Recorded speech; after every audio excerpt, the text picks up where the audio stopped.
Have you ever wondered why some people, no matter how much they earn, always seem to be broke? And on the other hand, you see people with modest incomes building serious wealth over time. What's the secret? For years, I thought it was about having a high-paying job, being a genius investor, or just getting lucky, but I was wrong. It turns out, the real reason most people stay broke has almost nothing to do with their income, their IQ, or their luck. It's about something much deeper, our behavior and the systems we live in. Today, we're going to dive into the psychological traps and hidden incentives that keep people stuck in a cycle of financial struggle. And more importantly, we'll uncover how you can break free. This isn't about blaming anyone. It's about understanding the game so you can finally start winning. Let's start with a simple but powerful idea: lifestyle inflation. You get a raise, a promotion, or a bonus. What's the first thing most people do? They upgrade. A nicer car, a bigger apartment, more expensive vacations. Your income goes up, but your expenses go up right along with it. It feels like you're making progress because your lifestyle is improving, but your net worth is flatlining. You're essentially running faster on a treadmill that's also speeding up. You're working harder just to stay in the same place financially. The problem is that our society is built on this. We're constantly bombarded with messages telling us that we deserve the best, that we need the latest gadget, that our social status is tied to what we own. These aren't just ads, they are powerful social incentives. When your friends are all buying new cars, it's hard not to feel like you're falling behind if you're still driving your 10-year-old Toyota. This pressure to keep up, often called keeping up with the Joneses, is a massive wealth destroyer. The Joneses, by the way, are probably broke. This brings us to our second point: the powerful incentive of immediate gratification. Our brains are hardwired to prefer rewards now over rewards later. $1,000 today feels much more valuable than $1,000 a year from now, even if that future money has grown. Saving and investing is the ultimate delayed gratification. You're giving up something you could enjoy today for an uncertain, far-off future benefit. Your brain screams no. Think about it from a business perspective. Companies make billions by catering to this impulse.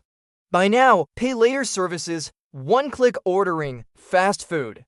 Everything is designed to remove friction and give you what you want right now. Saving, on the other hand, has friction.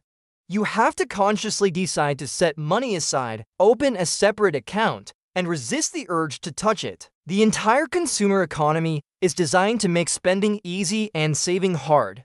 It's an uphill battle against your own biology and the world around you. So, how do the wealthy overcome this? They don't have superhuman willpower, they simply change the game. They automate their savings and investments. The money is moved from their paycheck to their investment accounts before they even see it.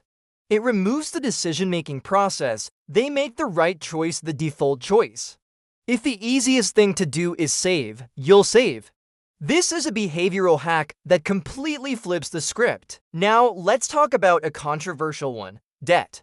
We're taught that some debt is good, like a mortgage, and some is bad, like credit card debt. But here's the uncomfortable truth: for the person holding it, debt is almost always a behavioral anchor. When you have a car payment, student loans, and credit card balances, you're not just paying interest. You're renting your past decisions. A significant portion of your income is already spoken for before you even get it. This drastically reduces your freedom and your ability to take risks. You can't quit that job you hate to start a business. You can't take a lower-paying job that offers a better work-life balance. You're chained to your paycheck because the bills have to be paid. Debt creates a sense of fragility. One unexpected expense, one job loss, and the whole house of cards can come tumbling down. This constant low-level stress and lack of flexibility is a huge reason people stay stuck. They are playing defense with their money, just trying to survive the month, instead of playing offense and building wealth. Wealthy people, in contrast, often use debt differently. They use it as leverage to buy assets that generate income, like real estate or businesses. Their debt is paid for by their assets, not by their own labor. For most people, however, debt is used to finance consumption cars, vacations, electronics assets that lose value and generate no income. It's a fundamental difference in how they view and use financial tools. Another major reason people stay broke is a misunderstanding of risk. Most people are terrified of losing money in the stock market. The idea of their account balance going down, even temporarily, is too scary to handle. So what do? They play it safe. They keep their money in a savings account where it earns next to nothing. But here's the paradox. By avoiding the risk of the market, they are guaranteeing a loss. It's called inflation.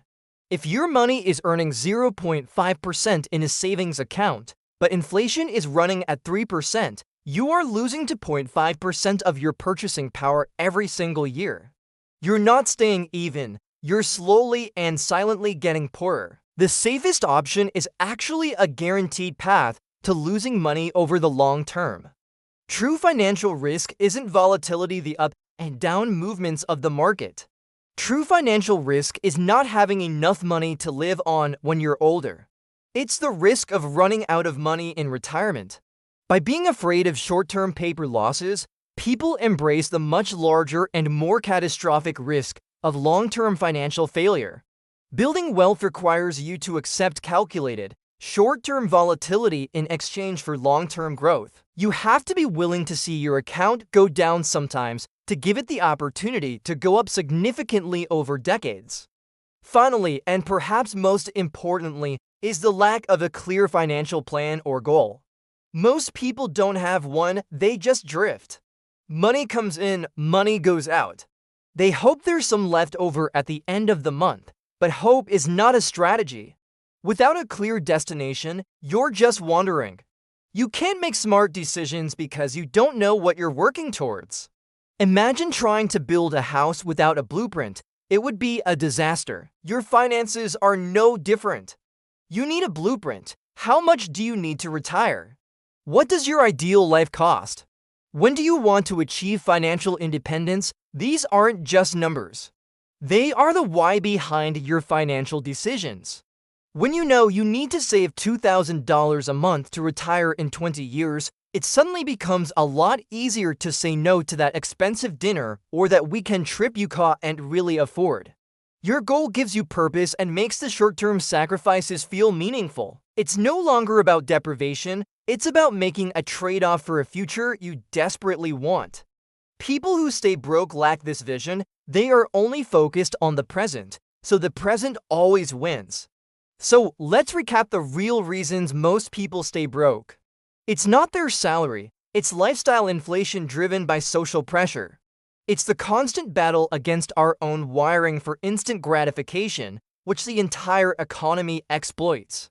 It's the misuse of debt to fund a lifestyle instead of buying assets. It's a misunderstanding of risk, where people choose the guaranteed loss of inflation over the potential for growth. And finally, it's the absence of a clear plan or a powerful why. The good news is that every single one of these things is within your control. You can't control the economy or the stock market, but you can control your behavior. You can choose to define your own version of a rich life, one that isn't based on what your neighbors are buying. You can automate your savings to make the right decision the easy decision. You can create a plan to get out of consumer debt and start using your money to build for the future. You can educate yourself about investing and learn to embrace long-term growth. And you can sit down and create a financial blueprint for the life you truly want to live. Breaking the cycle isn't easy, but it is simple. It starts with understanding these hidden forces and then consciously deciding to build systems in your own life that counteract them. It's a shift from being a passive participant in a system designed to keep you poor to becoming the active architect of your own financial destiny. Thanks so much for watching. If this video opened your eyes, hit that like button and subscribe for more content on building real wealth and freedom. Let me know in the comments which of these points resonated with you the most. See you in the next one.